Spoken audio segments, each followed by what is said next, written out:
خداوند بی‌نیاز سلام شامتان بخیر باشه هموطنان عزیزم. انشالله هر کجای این کره خاکی که زندگی میکنین نیکبخت و خوشبخت باشین و خوش آمدین باز هم به کاروبار دیگر با من لیزا مری. رس ساعت 5 شام هست و باز هم قرار است برنامه امروز را تقدیم شما عزیزان بکنم. خب مثل روزهای گذشته امروز هم در آغاز برنامه یکی از موضوعات مهم اقتصادی انتخاب کردیم و در بخش دوم و پایانی برنامه همچنان یکی از بانوان موفق را دعوت کردیم که روی یکی از موضوعات مهم اقتصادی صحبت خواهد کردیم. موضوع امروز بسته معلوماتی کاربار در مورد اهداف اقتصادی اسلام هست که بدون شک اقتصاد در یک کشور یا مملکت یک سری ویژگی‌ها یا اهداف را دنبال میکنه و در جهان از اسلام یا میتونیم بگیم در کشورهای از اسلام همچنان بعض از اهداف است که اقتصاد هر کشور یا دولت هر کشور باید امو اهداف را دنبال بکنن که یکی از اهداف اقتصادی نظام اسلام عدالت اقتصادی هست، رفاه عمومی و در عین حال استقلال اقتصادی هست. بیشتر میریم روی بسته معلوماتی با هم بینیده می باشیم و دوباره برمیگردیم.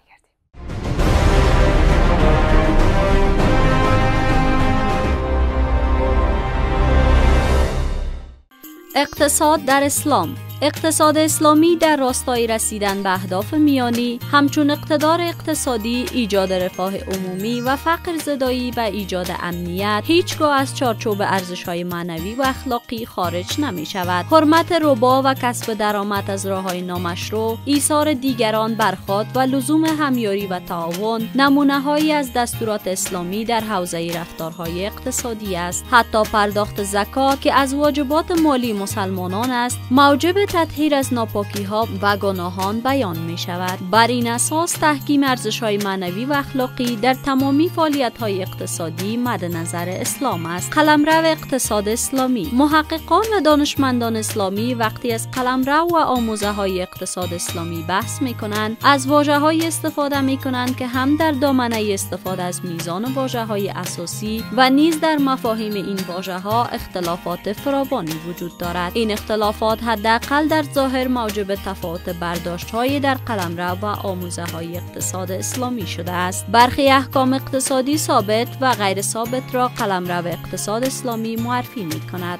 بعض افزون بر آنها از واژه مبانی و مکتب اقتصادی نیز استفاده می‌کنند. تعدادی از اندیشمندان معتقدند افزون بر آنها علم اقتصاد اسلامی نیست داریم. صاحب نظران نیز بر این باورند که قلمرو اقتصاد اسلامی شامل فلسفه، مکتب، نظام، نهاد و حقوق است. برخی صاحب نظران نیز در کشف این آموزه‌ها روش‌های ارائه کردند. اختلافات در ارائه روش دستیابی به آموزه‌ها هم به نوع روش و در مفاهیم واژه‌ها و همچنین در جایگاه و نحو استفاده از این روش‌ها فراوان است. این دیدگاه و اختلافات آنها در مقالات و گفتگوهای کتاب، ماهیت و ساختار اقتصاد اسلامی، انتشارات فرهنگ و اندیشه‌های اسلامی آمده است. تقسیم آموزه‌ها بدون ورود و نقد و بررسی اختلافات در قلمرو و آموزه‌های اقتصاد اسلامی فکر می‌کنیم آموزه‌های اقتصادی اسلامی همانند آموزه‌های اقتصادی سایر مکاتب اقتصادی به مراحل مرتب تقسیم هستند. مبانی اعتقادی آموزه‌هایی هستند که بیانگر جهانبینی حاکم بر رفتارهای اقتصادی، زیربنا و تکیه‌گاه‌های فکری و نظری مکتب اسلام درباره آموزه‌های اقتصاد اسلامی است.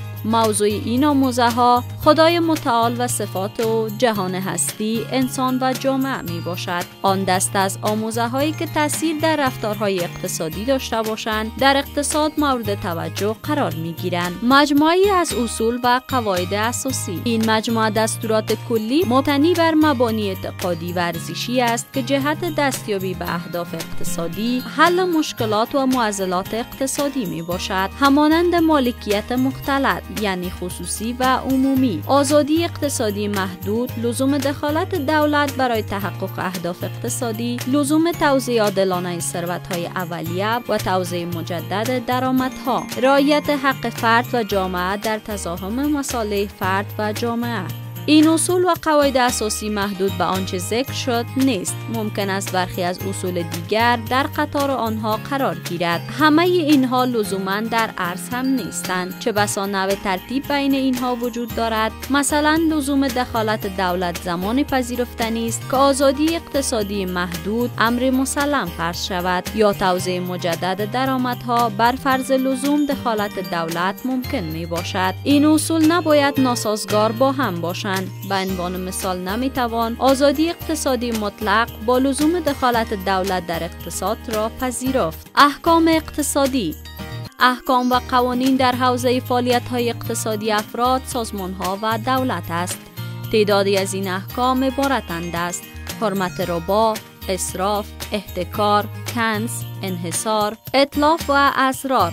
همچنین احکام مربوط به بورس بازی، قیمتگذاری کالاها و خدمات توسط دولت، اخذ مالیات، سیاست‌های تورمزا، جبران کاهش ارزش پول، بیمه و حکم انواع معاملات شناخته شده در فقه معاملات مثل بیع، اجاره، مضاربه، مساقات. این احکام و قوانین از یک سو نسبت به آموزه های دست دوم روبنا حساب می شوند و از سوی دیگر بستر حقوقی استخراج الگوهای رفتاری هستند. این دسته از احکام با خود حکم تکلیفی الزامی است، مانند حرمت ربا، اسراف یا احکام وضعی هستند که احکام تکلیفی الزامی را در پی دارند. مثلا وقتی گفته می شود بیع صحیح است، لازمش نقل و انتقال ثمن و مثمن است و بعد از انتقال حرمت تصرف برای بایع در مثمن و برای مشتری در ثمن تمام سیاست‌های اقتصادی است.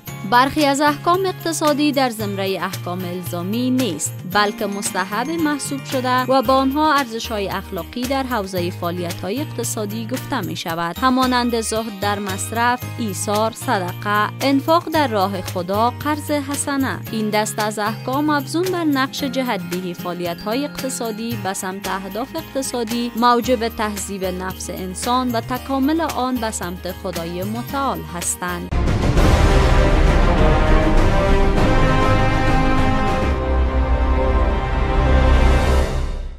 بود بسته معلوماتی کاروبار امروز که در رابطه با اهداف اقتصادی اسلام ما معلومات همکارایم جمع‌آوری کرده بود و به عنوان بسته معلوماتی بر شما تقدیم کردیم. انشالله که مورد پسند شما قرار گرفته باشه و حالا میریم یک میان برنامه کوتاه، دوباره برمیگردیم با مهمان ما.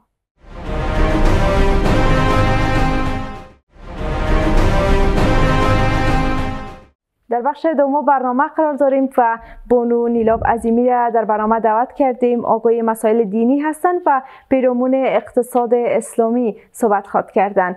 سلام، شامتان بخیر باشه و خوش آمدین به کاروبار.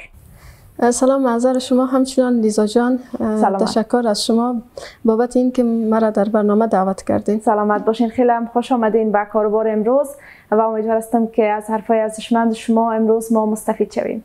خوش باشین، من هم خیلی خوشحال هستم از اینکه در کنار شما هستم. ممنونتون. بانو عظیمی، بس ما از اینجا آغاز میکنیم که تعریفتان از اقتصاد اسلامی چی است؟ اسلام تاکید بر قناعت و صرفه‌جویی میکند، یعنی که عدالت برقرار باشه و از بی‌عدالتی در قسمت اقتصاد خیلی تاکید میکنه. اقتصاد خیلی یک ارزش خاص و حیاتی داره که در همه مکتب‌ها، یعنی در همه جوامع و در همه بخش‌ها از خود یک ویژگی خاصی را ثبت کرده هست و مردم خیلی به چشم بزرگ به طرف اقتصاد میبیند. و خداوند متعال در قرآن کریم آیات‌های زیادی را در مسئله از اقتصاد یاد کرده. حتی یکی از فرایضی که در اسلام وجود داره بخش زکات می باشه که زکات خیلی مهم است و زکات خودش بحث رابطه مستقیم با اقتصاد داره که از نظر مادیات خیلی مهم می باشه. و قسمی که خداوند خیلی بر اقتصاد تاکید میکنه، یعنی میفرماید میگه افرادی هستن، مردمانی هستن که در ایستی از مالشان حقی را برای کسایی که محروم هستند قائل هستند و برای آنهایی که محروم می باشند، یعنی کسایی که فقیر هستند با آنها حق را قائل می باشه، برشان حق میده از سهم مال خود. و همچنین خداوند می فرماید و کولوا واشربوا ولا تسرفوا، یعنی بخورید، یعنی بنوشید لیکن اسراف نکنین. خیلی تاکید میکنه. بله، یعنی آنچه که مهم است در اقتصاد اسلام عدالت هست و در کنارش صرفه‌جویی از اسراف، یعنی تعادل را در نظر میگیریم. بله. خب بدون شک اقتصاد اسلامی دارای یک سری ویژگی‌های هم هست. میشه در مورد ویژگی‌های اقتصاد اسلامی بر ما بگویید، بخصوص در راستای آسانسازی تجارت؟ اقتصاد در اسلام جایگاه خاص داره و همچنین در کنارش از خود ویژگی‌ها هم می داشته باشه. قسمی که زیربنای اقتصاد هر جامعه را 3 اصل تشکیل میده. یکی عواید ملی هسته، یعنی خود افراد کار میکنن، با مو کاری که میکنن نیروی جسمی خود به مصرف میرسانن، از مثلا بزنس میکنن، تجارت میکنن و یا هم شکار حیوانات میباشه و یا هم صنایع دستی میباشه و غیره از کارهایی را که انجام میدن. در یک جای فعالیتی را انجام میده، از طریق آن به خود پول به دست میارن. به این عواید ملی گفته میشه. و همچنان منابع طبیعی است که منابع طبیعی شامل زغال سنگ میشه و شامل سایر از منابع می باشه که یعنی در خود سرزمین وجود می داشته باشه که یک سرزمین دارای معادن می باشه که از قبیل زغال سنگ و از قبیل نفت و طلا و غیره معادن که در یک سرزمین یعنی تشکیل میده و در یک سرزمین همین معادن می داشته باشه. و همچنان مالیات دولتی است که جمع‌آوری مالیات از مدارک بالا می باشد، یعنی مالیات جمع‌آوری میکنن از مدارک بالا. سلامت باشین. خب در رابطه با این بگوین برای ما که کدام نکات مهم در اسلام اشاره کرده برای تاجران که باید مورد نظرشون باشه و زمان که میخواین یک تجارت آغاز بکنن باید مد نظر بگیرن؟ ما در عصر اسلام شخصیت هایی را داریم، یعنی شخصیت هایی بودن که تیر شدن. آنها کسایی بودن که خیلی افراد تجارت پیشه بودن و کسایی بودن ویژگی هایی را که اسلام به آنها گفته بودن مد نظر گرفته بودن. از جمله حضرت عثمان خودش یک شخص بود که خیلی تجارت پیشه بود و خیلی کاروان های تجارتی از خود حضرت عثمان بود. در کنارش حضرت ابوبکر صدیق و خانم خود رسول اکرم صلی الله علیه و سلم که حضرت خدیجه الکبری می باشه که خود حضرت خدیجه الکبری پیامبر علیه السلام توسط مال خود نصرت داده بود. یعنی توسط مال حضرت خدیجه سبب شد که اسلام خیلی از نظر اقتصادی پیشرفت داشته باشد. و ویژگی هایی را که اسلام به افراد که یعنی از نظر اقتصاد باشن قائل است، یکی انسان باید شناخت دقیق از خداوند داشته باشه و نظر به شناخت میتونه گام های خود را مثبت برداره. زمانی که یک کس تجارت یک بزنس را آغاز میکنه، در آغاز باید مالش حلال باشه، یعنی از راه درست باشه.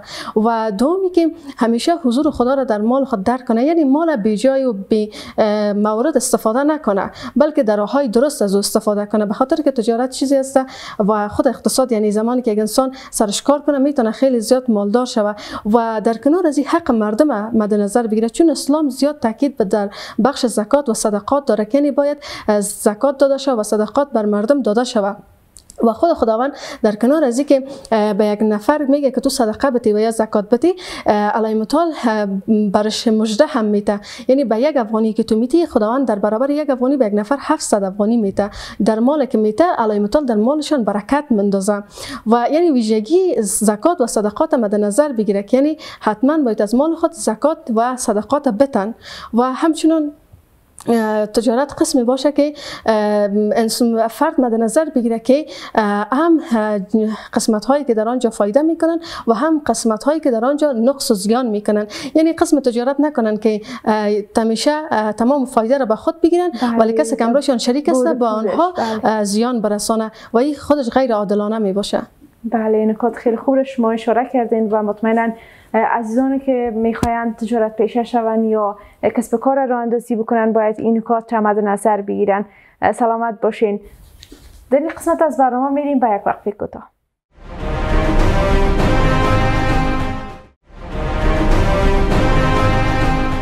برگشتیم باز هم به بخش پایانی برنامه کاروبار و ممنون از اینکه تا این دم بیننده برنامه خودتان هستین. بانو نیلا، در موردی بگویین که تعاون و همکاری چه نقشی در اقتصاد اسلامی داره؟ در شرایط اکنون که افغانستان از لحاظ اقتصادی، اجتماعی و از سایر از لحاظها در شرایط بدی به سر میبرد، خیلی مهم است که یک رکن مهم از اسلام که به نام زکات است باید در جامعه تطبیق شود و قسمی که یکی از راه‌های ازدیاد عواید دولت جمع‌آوری زکات می باشه که زکات جمع‌آوری کنن از افرادی که غنی هستند به افرادی که فقیر هستند. فلذا بعضی از افراد شاید خودداری کنن از دادن زکات، ولی از خاطر که حکمش فرض است تا جایی که حکم فرض به خود میگیره، یعنی خیلی یک حکم مهم است. حتی در زمان حضرت ابوبکر صدیق گفته بود که هر کسی که زکات نده من میرم با شمشیر از پیشش زکات میگیرم، یعنی من نمیگذارم، اجازه نمیدم که زکات ندن، بلکه باید زکات بدن.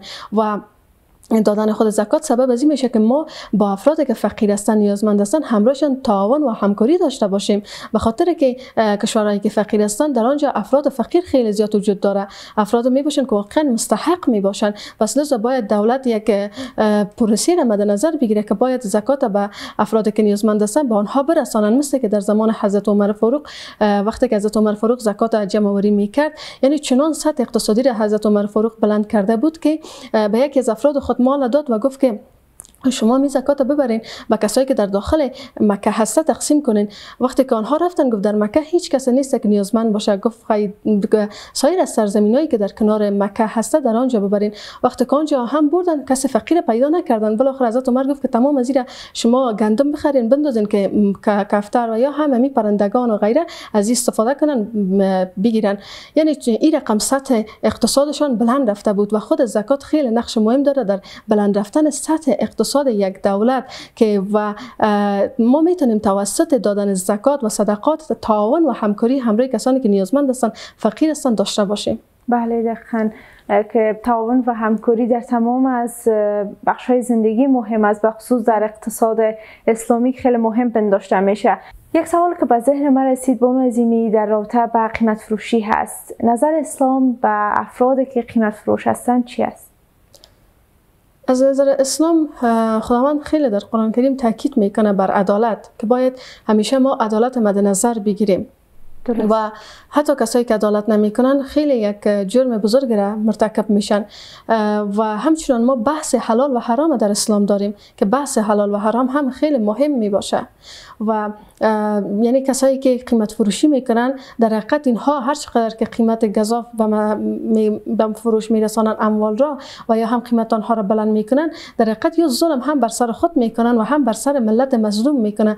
ظلم بر سر خودشانی است که سخن را که خداوند برشان میگه که شما همیشه عدالت مد نظر بگیرین. حتی ما در داستان پیامبرا داریم، یعنی در داستان حضرت شعیب علیه السلام داریم که در آنجا علی متعال تاکید میکنه که شما عدالت مد نظر بگیرین. یعنی شما چیزی را که وزن میکنین نظر به وزنی که داره، نظر به همان، یعنی پول را بگیرین و بتین و زیاده و روی نکنین در خرید و فروشتان. خداوند خیلی تاکید میکنه و یکی ظلم بر سر خودشان است که انجام میده و دوم ظلم بر سر ملت مظلوم است، سر افرادی که یعنی فقیر می باشن و چی اگر پولدارم باشن باید یعنی ظلم صورت نگیره، بی‌عدالتی صورت میگیره.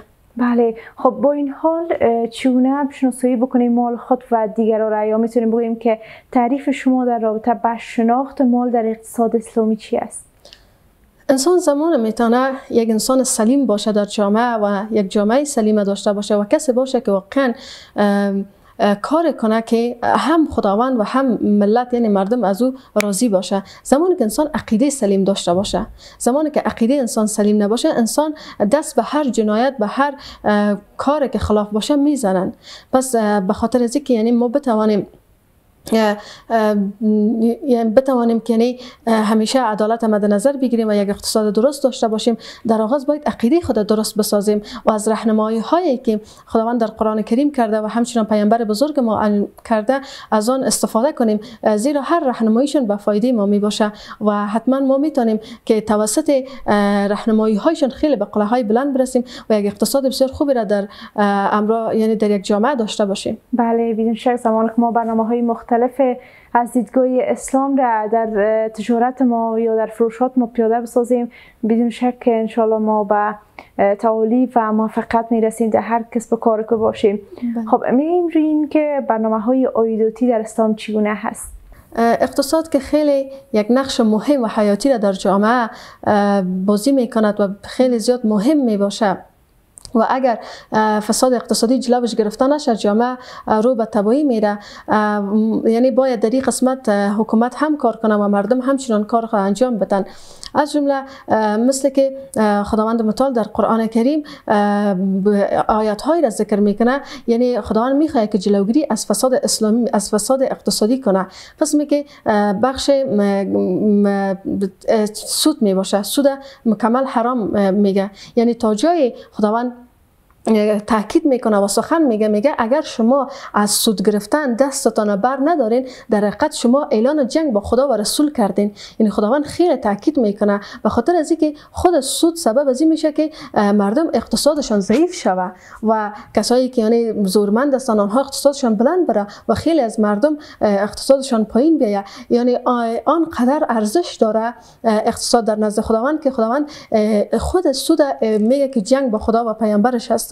و همین رقم مسئله گروی خانه می باشه و سایر از مسائل دیگه که می باشه، یعنی سبب از این میشه که اقتصاد یک جامعه، اقتصاد افراد پایینتر بیه. در این جلسه که علما فتوا میده برای که یعنی جواز نداره که اینها خانه ها را به گروی بگیرن یا به گروی بتن، به خاطر از اینکه سطح اقتصاد مردم پایین میه. و همچنان سایر از مسائل می باشه که خود ندادن زکات، ندادن صدقات این هم سبب میشه و همچنان ای که دولت برای مردم زمینه کار فراهم نکنه و اگر مردم کار نداشته باشن روز به روز اقتصادشان خراب میشه. طبعا که دست به دزدی و دست به سایر از جنایت ها و سایر از اعمال دیگر میزنن و این خود سبب میشه که اقتصاد افرادی که در یک جامعه است اقتصادشان پایینتر بیاید. بله، خب حالا شما اشاره هم بر نقش دولت داشتین. چی نقش داره دولت مشخصا روی اقتصاد اسلامی؟ نظام حکومت اسلامی یعنی خود یک مملکتی که اسلامی است مکلف است که تمام دستورالعمل ها و قوانینی که علی متعال در قرآن کریم ذکر کرده آن را در جامعه تطبیق کنه. از جمله مهمترین بحثی که در اسلام ذکر شده مسئله زکات می باشه که باید حکومت اسلامی زکات را بالای تمام مردمی که یعنی ثروتمند هستند تطبیق کنه، از کسانی که ثروتمند است بگیرن و به کسانی که فقیر است بدن. و همچنین حکومت اسلامی پروگرام های بیاندازن، یعنی پروگرام هایی که سبب از این شود که به مردم آگاهی داده شود در مورد فایده های اقتصاد و همچنین در مورد ای که ما چه قسم اقتصاد خود مدیریت کنیم و همچنین در مورد فسادهای اقتصادی که یعنی جلوگیری از فسادهای اقتصادی شود. و همچنین در این قسمت باید سمینارها باشه، برنامه ها باشه از طریق تلویزیون ها، از طریق میدیا، از طریق صفحات اجتماعی و سایر از یعنی از هر طریقی که سبب از این میشه که ما در آینده اقتصاد منظم و خوبتر داشته باشیم. و همچنین حکومت روابط بسیار خوب سیاسی و همچنین روابط خیلی خوب اقتصادی با سایر از دولت هایی که پولدار هستند، دولت هایی که در رأس قرار دارند، یعنی دولت هایی که از نظر اقتصادی خیلی رشد کردن با آنها ارتباط های درست داشته باشند و یعنی از آنها کمک بگیرن و با کمک آنها میشه که ما یک اقتصاد درست‌تر داشته باشیم. و همچنین خود استخراج معادن و استفاده کردن از ذخایر که در معادن هستند و سرمایه گذاری سر آنها و ایجاد کارها برای مردم سبب رشد اقتصاد ما میشه. بله، انشالله که اقتصاد ما بیشترش بکنه و ما به توسعه اقتصادی انشالله برسیم. سلامت باشین. خوشحال شدیم شما را داشتیم در برنامه و حرفا و صحبت‌های خیلی ارزشمند از شما را در برنامه داشتیم و خوشحال شدیم.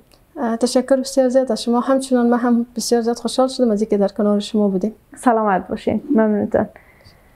بله، رسیدیم به لحظات پایانی برنامه کاربار امروز. تا برنامه فردا، خداوند نگهدار.